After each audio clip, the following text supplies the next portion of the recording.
ಯಪ್ಪ, ಇನ್ನೂ ಎಷ್ಟು ದೂರ ನಡಿಬೇಕಪ್ಪ, ಈಗಲೇ ಸುಸ್ತಾಗ್ಬಿಡ್ತು. ಹೀಗೆ ಜೀವನದಲ್ಲಿ ಎಷ್ಟೋ ಸಲ ತುಂಬ ದೊಡ್ಡ ಗುರಿಗಳನ್ನ ಇಟ್ಕೊಂಡಿರ್ತೀವಿ, ಆದರೆ ಆ ಗುರಿ ಹತ್ರ ಕೂಡ ಹೋಗೋಕ್ಕಾಗ್ತಿರಲ್ಲ. ಹಾಗಾದರೆ ದೊಡ್ಡ ಗುರಿಗಳನ್ನು ಮುಟ್ಟೋದು ಹೇಗೆ? ಇವತ್ತಿನ ಕಗ್ಗ ನೋಡೋಣ ಬನ್ನಿ, ಚೆನ್ನಾಗಿದೆ.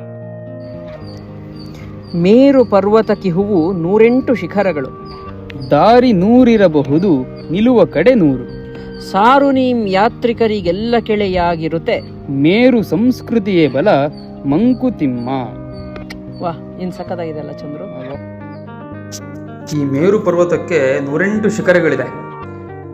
ಇದನ್ನು ಈ ರೀತಿ ಅಂತ ಅಂದ್ಕೊಳ್ಳೋಣ, ನಮ್ಮ ಜೀವನದಲ್ಲಿ ಕೂಡ ನಮಗೆ ಬೇರೆ ಬೇರೆ ಥರ ಗುರಿಗಳಿರುತ್ತೆ. ಜೀವನದಲ್ಲಿ ಮೇಲೆ ಬರಬೇಕು ಅಂತ ಅಂದ್ಕೊಳ್ತಾ ಇರ್ತೀವಲ್ಲ, ಹಾಗೆ ಒಂದೊಂದು ಶಿಖರ ಒಂದೊಂದು ಗುರಿ ಅಂತ ಅಂದ್ಕೊಂಡ್ರು ಕೂಡ ಕೆಲವರಿಗೆ ಒಂದು ಒಳ್ಳೆ ಫಿಸಿಕ್ ಬಿಲ್ಡ್ ಮಾಡಬೇಕು ಅನ್ನೋ ಗುರಿ ಇರುತ್ತೆ, ಕೆಲವರಿಗೆ ಒಂದು ಒಳ್ಳೆ ಫಿನಾನ್ಷಿಯಲಿ ಸ್ಟೇಬಲ್ ಆಗಬೇಕು ನಾನು ಅನ್ನೋ ಗುರಿ ಆಗಿರ್ಬೋದು, ಇಲ್ಲ ಒಂದು ಒಳ್ಳೆ ಜಾಬನ್ನು ಪಡ್ಕೊಳ್ಬೇಕಾಗಿರ್ಬೋದು, ಅಥವಾ ಒಂದು ಸ್ಪಿರಿಚುವಲ್ ಗ್ರೋತನ್ನು ಪಡ್ಕೊಳ್ಬೇಕು ಅನ್ನೋ ಗುರಿ ಆಗಿರ್ಬೋದು. ಈ ರೀತಿ ಯಾವ ಗುರಿ ಬೇಕಾದ್ರೂ ಆಗಿರ್ಬೋದು. ಈ ಗುರಿಗಳಿಗೆ ಒಂದೊಂದು ಗುರಿ ಒಂದೊಂದು 100 ದಾರಿ ಇರುತ್ತೆ. ಇದೇ ಸುಮಾರು ದಾರಿಗಳಲ್ಲಿ ಕೂಡ ನಾವು ಅದನ್ನು ಅಚೀವ್ ಮಾಡ್ಬೋದು, ಹೌದಲ್ವಾ?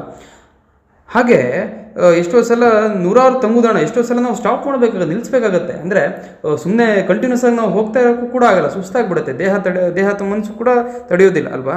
ಸೊ ಹೀಗಿದ್ದಾಗ ಕೆಲವೊಂದು ಸಲ ಒಬ್ಬನಿಗೆ ತುಂಬ ಬೇಜಾರಾಗತ್ತೆ ಅಥವಾ ಕಷ್ಟ ಆಗತ್ತಲ್ವಾ? ಅವಾಗ ಏನು ಮಾಡ್ಬೇಕು ನೀನು ಅಂತಂದರೆ, ಜೊತೆಗೆ ಆ ಪಯಣದಲ್ಲಿ ನಿನ್ನ ಜೊತೆ ಗೆಳೆಯರಿರಬೇಕು ಅಂತ, ಫ್ರೆಂಡ್ಸ್ ಇರಬೇಕು ಅಂತ.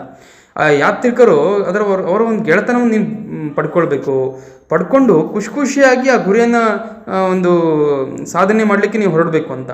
ಈ ದಾರಿಯಲ್ಲಿ ಸುಮಾರು ಜನ ನಮಗೆ ಸಿಗ್ತಾರೆ, ಜೊತೆಗೆ ಅವ್ರ ಜೊತೆ ಒಳ್ಳೆ ಗೆಳೆತನ ಇಟ್ಕೊಂಡು ಎಲ್ಲರ ಜೊತೆ ಪ್ರೀತಿ ಸ್ನೇಹದಿಂದ ಇದ್ದಾಗ ಆ ಕ್ರಮಿಸೋ ದಾರಿ ಇದೆಯಲ್ಲ, ಅದು ಕಷ್ಟ ಆಗಲ್ಲ ಅಂತ, ಅದು ಖುಷಿಯಾಗಿ ಹೋಗ್ತೀವಿ. ಎಷ್ಟೋ ಸಲ ಹೇಳ್ತಾರಲ್ಲ, ಅಂದರೆ ಮುಟ್ಟೋ ಗುರಿಗಿಂತ ಕ್ರಮಿಸೋ ದಾರಿನೇ ತುಂಬ ಚೆನ್ನಾಗಿರುತ್ತೆ ಅಂತ. ಆ ರೀತಿಯಾಗಿ ನಮ್ಮ ದಾರಿ ಆಗತ್ತೆ ಅಂತ.